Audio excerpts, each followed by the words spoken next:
Hello mga chikadoras! This is me again, yung chika ang chakador, ang kapitbahay ni Marites pagdating sa showbiz chismis. Congratulations naman sa ating love na si Miss Catherine Bernardo dahil nga naman, ang humpay ang blessing na kanyang natatanggap.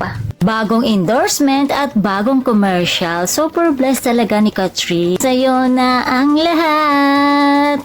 Grabe, hataw na hataw power talaga ang ating Asia's multimedia star na si Catherine Bernardo. Tapos nga, ang i-anunsyo ni Catherine na break na sila ng kanyang long-time boyfriend na si Daniel Padilla na hanggang ngayon ay hindi pa rin ako nakakapag-move on. Mas lalo pang tinutukan ang kanyang life update. Yan naman, pumalo na sa 20 million ang kanyang mga followers sa kanyang IG account. Ako, sana all lang talaga ganun lang kadaling kumuha ng mga followers. Sorry ka, hindi ko si Catherine. Ako, nagpagupit na nga ako't lahat-lahat para maging Catherine ang peg. Pero palito naman ang naging peg. Sisiw na sisiw sa kanya ang 20 million followers. Samantalang ako, 1 subscriber lang ay pahirapan pa. Kailangan ko pang mamilit, At one time, may nakita akong kakilala ko sa palengke. And then sabi ko, uy, may YouTube channel ako. Pwede bang pakisubscribe mo naman ako? Showbiz chismis ang aking content. Alam niyo po kung anong sagot niya. Busy daw po siya at nagbalik loob na po siya kay Lord. Ako na daw po siyang idamay sa kalokohan ko. At baka magkasala pa po siya. So heto na nga, pumapangalawa nga itong si Catherine kay Miss Ann Curtis na naka-reach na ng 20 million followers sa IG. Baka kahit 20 million years pa, hindi ko yan ma-achieve ang 20 million subscribers.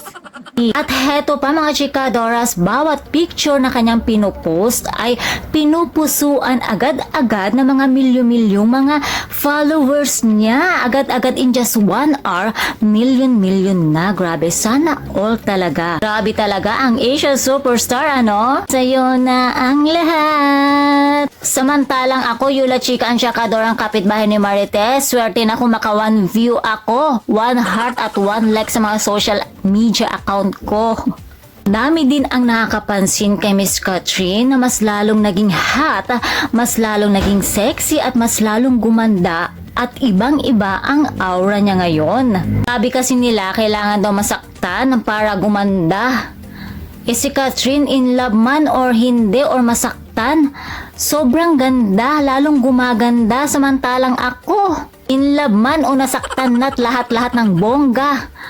Ang tsaka pa rin, sobrang tsaka. Asan ang hustisya, Lord? Kaya naman bali-balitang todo-todo daw talaga ang pagsusuyo ni Daniel kay Catherine. Binabalikan pa niya daw ito at iniiyakan. At hindi na rin naman nakakapagtaka kung bakit gustong balikan ni Daniel si Catherine. Dahil Catherine Bernardo na yun, di ba? Nakakapanghinayang ang isang Miss Catherine Bernardo. Kaya naman mga chikadoras, abangan na lamang natin kung ano nga ba ang susunod na kabanata sa love story ni Daniel at ni Catherine. And that's all for na mga chikadoras. And please don't forget to like, share, and subscribe my channel. Thank you for watching.